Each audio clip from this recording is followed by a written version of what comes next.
13 vítězství a 62 pódií získal ve Williamsu, v McLarenu a v Red Bullu. Svoji formulovou kariéru ukončil v roce 2008, ale s Red Bullem se nerozdělil. Je ambasadorem značky a s jejich showruny jezdí po celém světě. Teď s RB7 zavítal i do Prahy. Naším dnešním hostem je David Coulthard. Hi David, so nice to have you here. Thank you. Yeah, beautiful weather here in Prague.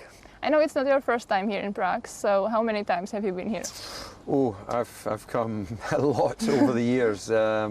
You know, in the 90s, I've got friends in town, so I would come visiting them. I've been to Brno a few times for the MotoGP, which is not so far from here. I've ridden motorbikes around the area with friends, so yeah, it's a city I've spent a lot of time in.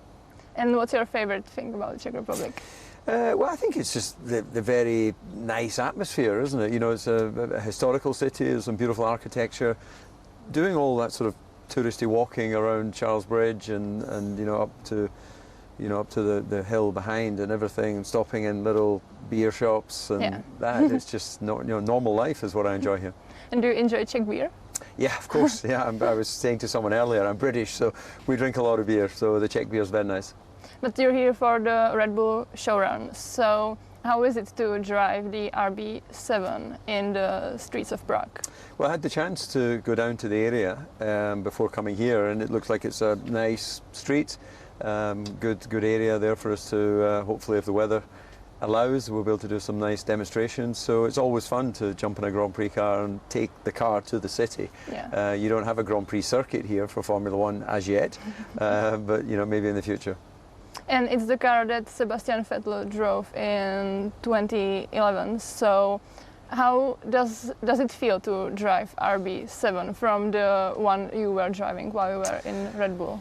Well, that generation of cars are all kind of similar in terms of the operation, the V8s, you know, the actual driving of the car for this type of thing.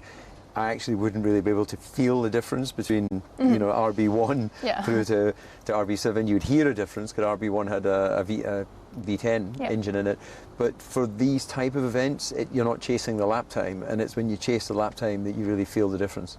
And when we compare the V10 and V8 engines, how is it for you when you sit in the car? Well, of course, more cylinders, more noise, more power. Yeah. So I was a fan of the V10s when I started in Formula One. There were still V12s as well. But Formula One has sort of made its way towards six-cylinder hybrid engines, which are not quite as loud and they don't have the same emotion. So it's a bit more like going to the orchestra rather than going to a rock concert. But the V8 is definitely the rock concert. So you prefer the V8? My preference would be the V10, but the running show cars that we have are from the V8 era, and they're incredibly reliable, very robust.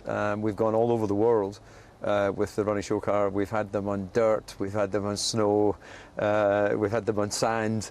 Am I missing anything? Oh, of course, we've had them on a racetrack. So they're incredibly robust cars, and you know, the running show car team are very professional, and you know, we enjoy coming to cities where we can bring the car to the people. You are still very present at the F1 races, but you are now watching from the sidelines. Do you ever wish that you were still racing and competing? No, I don't. Not since I did my very last Grand Prix in Brazil 2008, which unfortunately I got spun around and by Nico Rosberg and then hit by his teammate, and that was it, race over. So I didn't even manage to get one lap of my last Grand Prix. But there's a time in life for everything, and it's like a relationship. You know, some relationships last forever, some relationships last, you know, 4 years, 10 years, 15 years. And in my case, I had 15 years in Formula One, and I had great opportunities. I loved the journey with the teams that I drove for, and the final stages, the last 4 seasons with Red Bull, were the building years. And then to see how that team has gone on over the last 20 years to have success, and to see a number of the people that are still with the team, then, you know, I have a connection clearly to that journey. But it's tough, you know, it's hard. It's a young man's sport, which is why it's impressive that you've got Alonso at 42, Hamilton will be, if he hasn't turned 40, he'll be turning 40 fairly soon. They seem to be staying longer in the sport, which is not so good for the young drivers, but it's great if you're a fan of those two. And how is it for you to come to the paddock, not as a driver, but more of an observer? I've got no problem with that at all. I enjoy watching the Grand Prix, watching the these amazing drivers do things where you go, wow, how did they do that? You know, if you see Max in a qualifying lap, you know you're about to see something special. And obviously there's been many other drivers that are super impressive. It's, you know, it feels like it was a long time ago that I was a Grand Prix driver, so I'm quite happy to do my television work. And I actually I don't want to cross over between being a driver and doing television. I want to sort of focus on the TV side. But then I come and do events like this for Red Bull, where I get the little adrenaline shot of driving a Grand Prix car. I get a reminder of what the procedures are. And you know, even when I drove RB19, which was last year's Red Bull car, when I sat in the cockpit, a lot of the layout and the architecture is sort of in the DNA of the Red Bull car since RB1. So, you know, you're not, when you have new regulations, you're obviously seeking to get the best out of the aerodynamics and power and all this sort of thing. But in terms of layout of the cockpit, the steering wheel, how a driver can then use all that, it's all very similar. So it feels a little bit like my office. And would you like to drive on the, like, try maybe a qualifying lap with the current Red Bull car? No. Well, look, of course, if that was something that was available, but you know, it's just not possible to be away and then to jump in and be that last bit. You know, to be within half a second of someone like a Max or a Lewis, you know, their teammates managed to do that.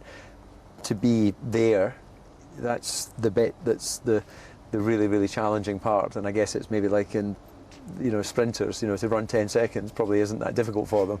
But to get down to whatever the world record is at 9.7 or whatever the time is, that last 3/10 is the really difficult part. Like, just imagine that Max Verstappen is your teammate. How would you stand against him? I wouldn't. I would go home. I think Max is a phenomenon. You know, every generation should be better. You know, you should be better than your parents, and they should be better than your grandparents, because that's evolution. That's how this world has continually evolved. So anyone that doesn't want their kids to be better has got a kind of weird view, I think, on the next generation. But they grow up in this world now with simulation technology, karting at a very young age. They are so refined and so fine-tuned that they exploit every last little bit of potential. You know, I was part of a generation where I did karting from 11 years old, but we didn't have simulators. They came during my career. You know, Schumacher, for instance, didn't drive the simulator because he got nausea.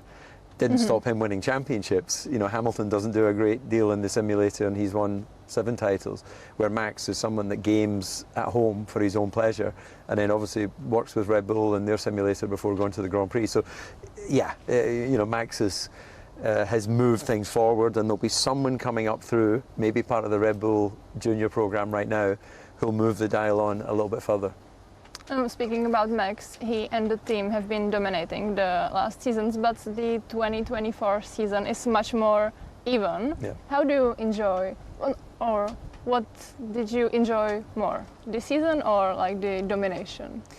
Well, I think you have to admire what was achieved last year. If you go way back to 1988, McLaren won 15 out of 16 races, and that was something that no one ever imagined could be possible, let alone a team come along and beat that in terms of the amount of victories in the season. Obviously there's more races this year, so it was really incredible to watch all of that brilliance come together.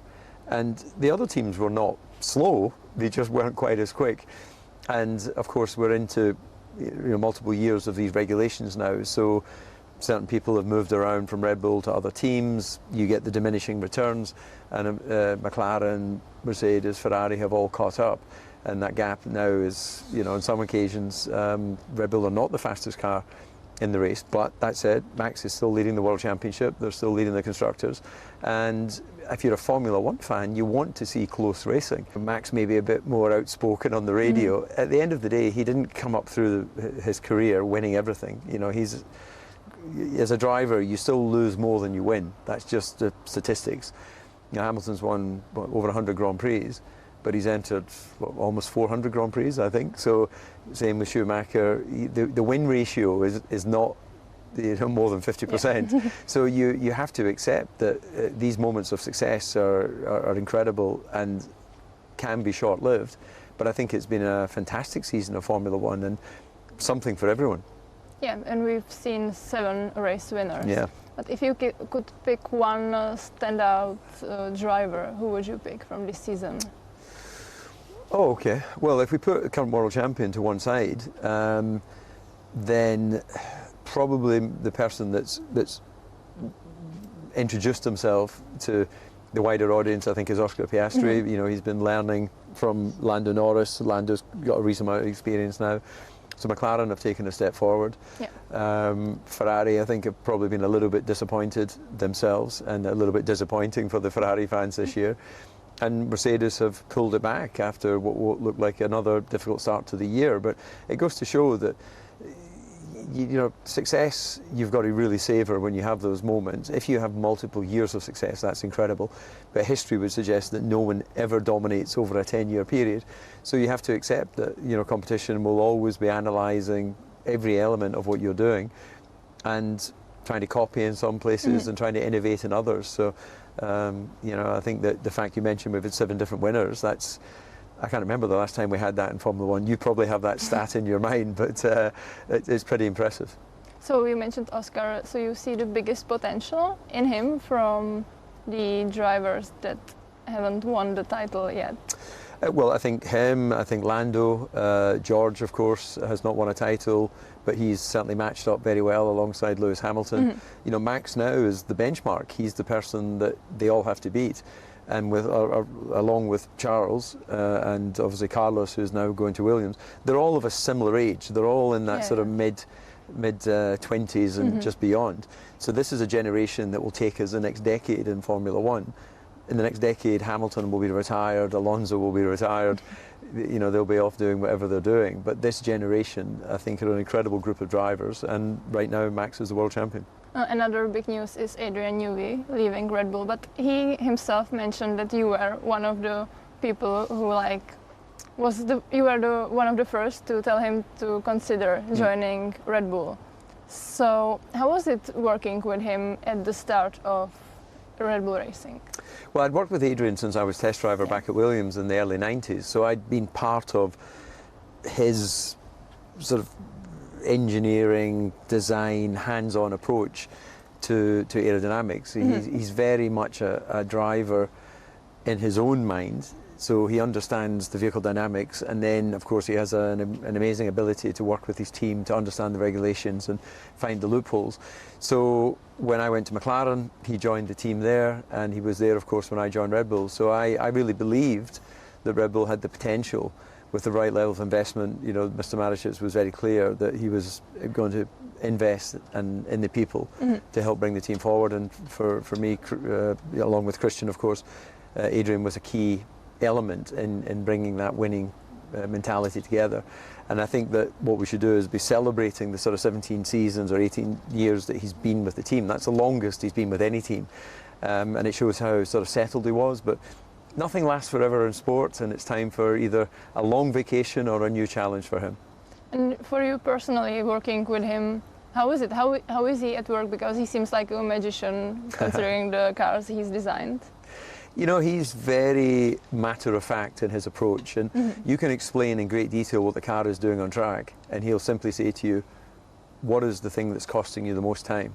Yeah. You know, he brings it to a very focal point, because in life we can critique everything. Everything can have a potential weakness, but he wants to know what's the biggest one, what's the one that's stopping the driver exploiting the performance. And if you tackle the biggest problem, then of course you're going to concentrate on the other problems as well, but tackle the biggest one first, the most difficult one, then you then have hopefully the foundations of a winning car. And so he was the one who designed the car. You've scored your achievements. You've got 13 wins, 62 podiums.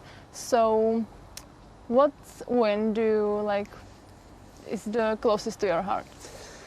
Well, winning the British Grand Prix is something that, of course, resonates a lot as a British driver. I used to go to Silverstone as a young boy, not to the Grand Prix, but to the kart Grand Prix, actually. So I spent so much time there as a kid. And then to win there with my family and friends. Monaco has been my home since '95, so to win there a couple of times, and the challenge of the streets of Monaco are so crazy that obviously gives me a big sense of achievement. But I think my strongest race was Magny-Cours 2000, when I had to come past Barrichello in the Ferrari and then past Michael in the Ferrari, give him a little wave with my middle finger and go on to win that Grand Prix. I think that point, that was my personal highest performance. And you are also the first podium scorer for Red Bull Racing. So how was it? How long was the team waiting for it? Yeah, the team had been waiting a couple of years, but yeah, I remember the first race I did with the team, Melbourne 2005, I finished fourth, and I remember Christian Horner hugging me in a way I'd never been hugged by a man before. And I thought, okay, well, it's fourth. You know, I'd been used to winning Grand Prix. But what I actually realised is in that one race, and with Christian Klein scoring points as well, we had scored more points than the previous team under Jaguar had achieved. So it was a big landmark in taking the team forward. And then the first podium in Monaco, we had the Superman sponsorship on the car with the movie at the time. So I remember having the red cape on the podium, and then Christian jumping in the swimming pool, supposedly naked with the cape covering himself. So these are big moments for the team when you're building towards victories. And as you said, F1 is not only about wins and podiums, it's also about bad moments. So is there something you really regret in your F1 career? Well, if you start analysing mistakes and decisions that you could have done differently, then what you're trying to do is rewrite history. And what you will learn as you get older, and I've certainly come to terms with, is that life passes very quickly, and attacking the opportunities ahead rather than regretting the decisions of the past. You've got to learn, of course, from those, and inevitably we do in life. There's no way you can be as mature and worldly at 20 as you are at 30 or you are at 40. That life is that journey, that evolution. So nothing really springs to mind, that silly little mistakes and crashing out of Grand Prix that meant that you could have had more success. But this is part of the journey, and I never made a mistake because I didn't care. It was born out of desire and hunger and belief, and then, like any mistake in life, it's only when it goes wrong you realise you found your limit. Do you still obviously have the passion for speed? If you do the Red Bull show run? Yeah, sure. Well, speed is something that it becomes your friend if you're a racing driver.